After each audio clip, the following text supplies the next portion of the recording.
The cold was the enemy I couldn't see. It seeped through my greatcoat, numbing fingers that had grown stiff from gripping the Kar-98k rifle for hours.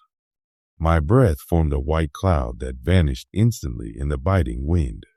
Then came the scream, not human, but the terrifying whistle of artillery shells arcing through the frozen sky above us. "Get down!" Someone yelled, but it was too late. The earth shook violently beneath me as the shells exploded, sending shrapnel whistling through the air like a deadly swarm of bees. I pressed my face against the frozen earth, covering my head with my arms, praying that this wouldn't be the day my number came up. It was November 23rd, 1942, and the world had turned upside down. I'm Hans Bauer, 23 years old, a Gefreiter corporal in the 294th Infantry Division, attached to the 6th Army under General Friedrich Paulus. What was supposed to be a triumphal march to secure the oil fields of the Caucasus had become a nightmare of encirclement, starvation, and constant bombardment. We were trapped, surrounded by the Red Army in a pocket that stretched barely 50 kilometers in diameter. The temperature had dropped to 30 degrees below zero, and we were running out of everything: ammunition, food, medicine, and most importantly, hope. Looking back, I can still see the faces of my comrades in arms osway huddled together in our frozen positions. There was young Franz, barely 19, his face pale with fear. Sergeant Muller, who had already lost 3 fingers to frostbite but refused to leave his post, and Oberleutnant Richter, our company commander, whose eyes had grown hollow and distant over the past weeks. We were all just boys playing at war, but Stalingrad had stripped away any illusions we might have had about glory or honor. The journey to this frozen hell had begun months earlier, in the summer of 1942. Our division had been transferred from France, where we had been occupying territory after the fall of France in 1940. The contrast couldn't have been starker: France with its warm climate, beautiful cities, and plentiful food compared to the harsh reality of the Eastern Front. We had heard stories from the veterans who had fought in the previous winter's campaign, stories of unimaginable cold, of soldiers freezing to death at their posts, of supply lines that couldn't keep up with the demands of the advance. But in June 1942, optimism was high. Operation Blue, our summer offensive, was underway, and we were pushing deep into Soviet territory. The initial months were relatively easy. We advanced quickly, encountering little resistance. The Soviets seemed to be retreating before us, abandoning territory without a fight. Our commanders told us we would reach the Caucasus oil fields by autumn, and that this campaign would knock the Soviet Union out of the war. By August, we had reached the Volga River, and the city of Stalingrad came into view. It was an industrial city, built along the western bank of the river, with factories, apartment blocks, and workers' settlements stretching along the riverbanks. Our orders were clear: capture the city at all costs. Hitler himself had declared that the city bearing Stalin's name must fall. The fighting in Stalingrad was unlike anything I had experienced before. It wasn't open warfare with clear lines and defined positions. It was brutal, close-quarters combat, often room by room, building by building. The Soviets had turned the city into a fortress, using every structure as a defensive position. Snipers lurked in every window, machine gun nests were set up in basements, and artillery positions were hidden among the ruins. We fought our way through the city street by street, building by building. The 294th Infantry Division was part of Generaloberst Walther von Richthofen's Luftflotte 4, which provided air support. The Stukas would scream overhead, their distinctive Jericho trumpets creating a terrifying sound as they dived on Soviet positions. But even with air support, the fighting was relentless. Casualties mounted daily, and replacements were few and far between. I remember one particular engagement in September 1942. We were tasked with capturing a factory complex that the Soviets had turned into a fortress. The factory was massive, with multiple buildings connected by tunnels and underground passages. Our platoon was assigned to take building number 3, which was believed to house a Soviet machine gun nest. The attack began at dawn. We moved cautiously through the rubble-strewn streets, keeping low to avoid sniper fire. As we approached the building, the Soviets opened fire with machine guns from the upper floors. Bullets whizzed past our heads, kicking up dust and debris from the ground. "Take cover," Sergeant Muller shouted. We dove behind a pile of bricks and concrete, firing back at the building. The firefight was intense, with both sides exchanging rapid fire.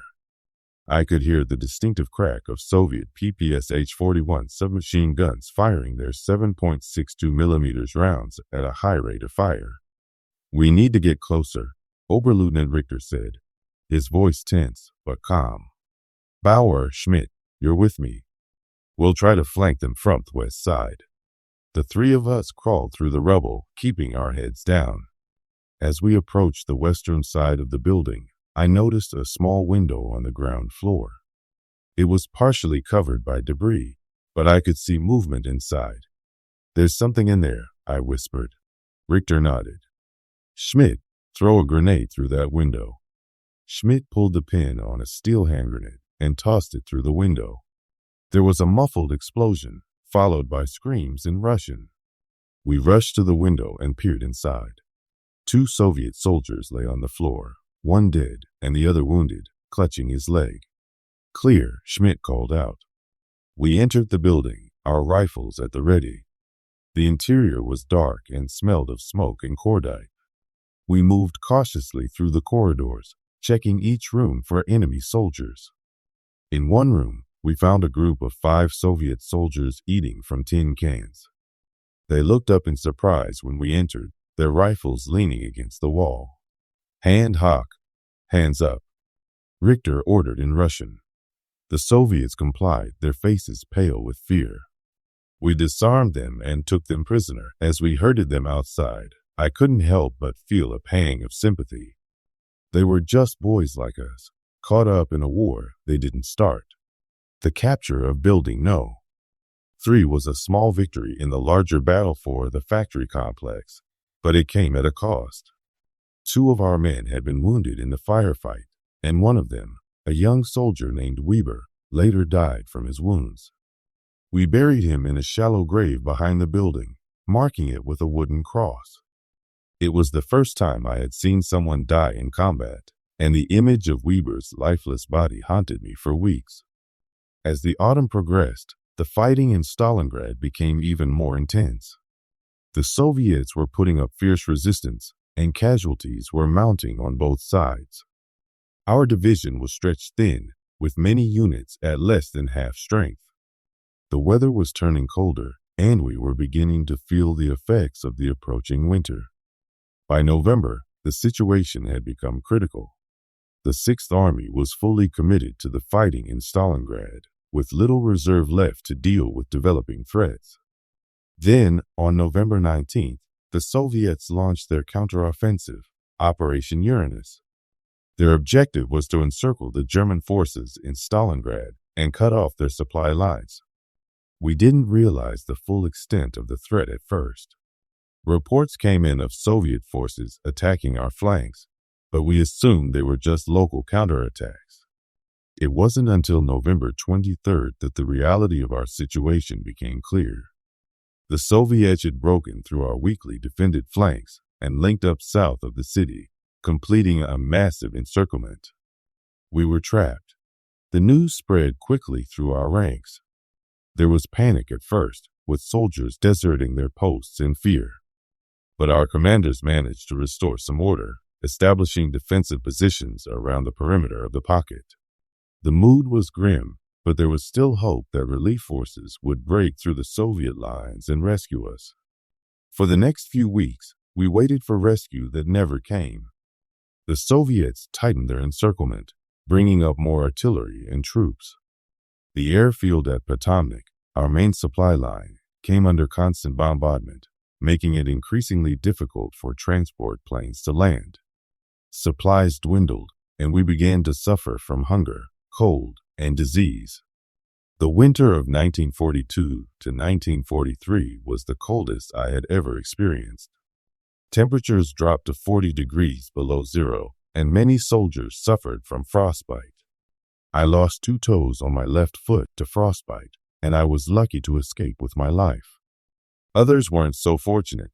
Soldiers would freeze to death at their posts, their bodies frozen in position. The situation grew increasingly desperate. By January 1943, we were down to eating horse meat and bread made from sawdust. Ammunition was running low, and we were reduced to using captured Soviet weapons. Morale was at an all-time low, with many soldiers giving up hope of survival. On January 31, 1943, Oberstleutnant Wilhelm Adam, General Paulus's chief of staff, came to our position with orders. The Sixth Army was surrendering. The news was met with mixed reactions. Some soldiers broke down in tears, while others seemed almost relieved. For me, it was a moment of profound sadness.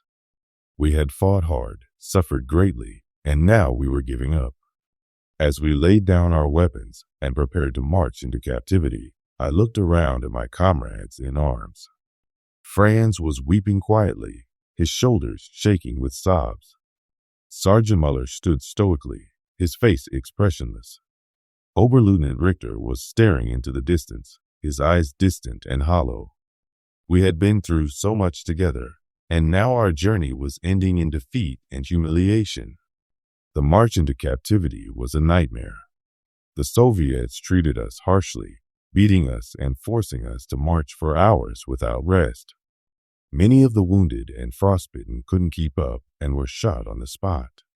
I saw one young soldier, barely 18, fall to the ground, exhausted. A Soviet soldier kicked him and then shot him at point-blank range.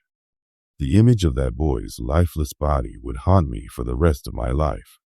We were taken to a makeshift POW camp on the outskirts of Stalingrad. The conditions were appalling: no shelter, little food, and no medical care for the wounded. Disease was rampant, and many prisoners died from exposure, starvation, or infection.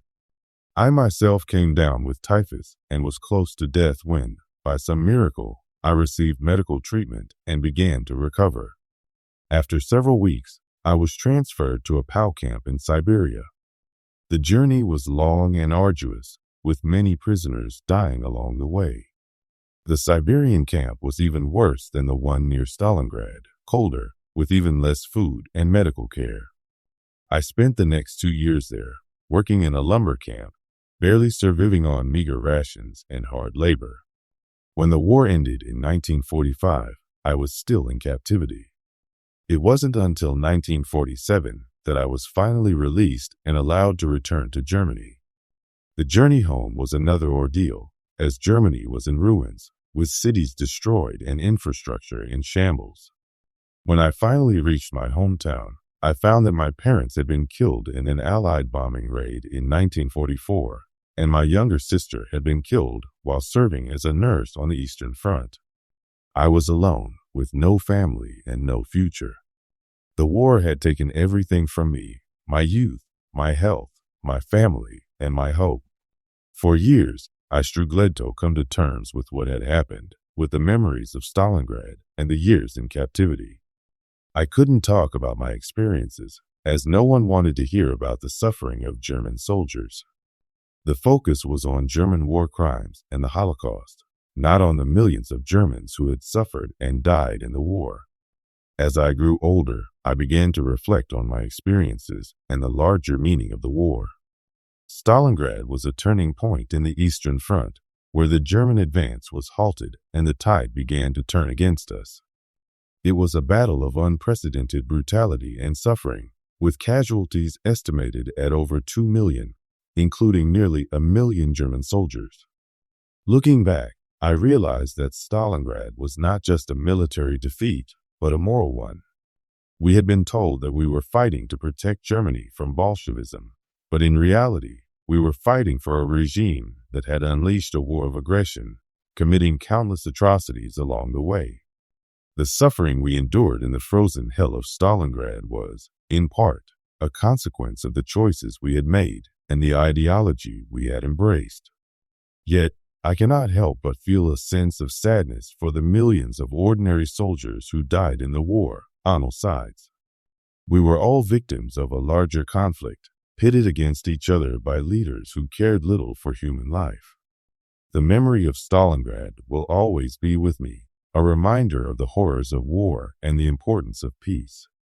As I sit here in my small apartment, surrounded by photographs of a time long past, I think of the comrades I lost in Stalingrad, of the boys who never came home, of the generation that was sacrificed on the altar of ideology and ambition. Their memory deserves to be honored, not as glorification of war, but as a warning of the consequences when humanity loses its way. Stalingrad was more than just a battle. It was a tragedy that affected millions of lives, including my own. It was a crucible that tested the limits of human endurance and revealed the depths of human suffering. And though the war ended long ago, its echoes still resonate in the lives of those who lived through it, in the scars it left on individuals and nations alike. As I look out the window at the peaceful world outside, I am reminded of the price that was paid for this peace. And I am grateful, in my own way, for the chance to have survived, to have lived to tell story, and to bear witness to the unforgiving reality of war. For in the end, that is perhaps the most important duty of all, to remember, so that others might not have to suffer as we did.